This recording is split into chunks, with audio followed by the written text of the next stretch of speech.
بسم اللہ الرحمن الرحیم۔ السلام علیکم۔ امام شافعی رحمۃ اللہ علیہ سے روایت ہے کہ بنی امیہ کے بعض مکانات میں چاندی کا ایک ڈبہ پایا گیا جس پر سونے کا تالا لگا ہوا تھا اور اس پر لکھا ہوا تھا ہر بیماری سے شفا۔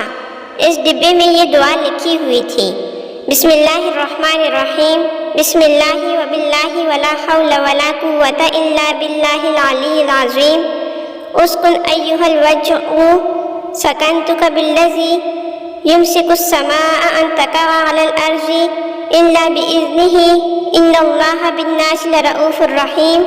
بسم اللہ الرحمن الرحیم، بسم اللہ وباللہ ولا حول ولا قوۃ الا باللہ العلی العظیم، اسکن ایھا الوجع سکنتک بالذی یمسک السماوات والارض ان تزولا وَلَئِن زَالَتَا إِنْ أَمْسَكَهُمَا مِنْ أَحَدٍ مِّن بَعْدِهِ إِنَّهُ كَانَ حَلِيمًا غَفُورًا۔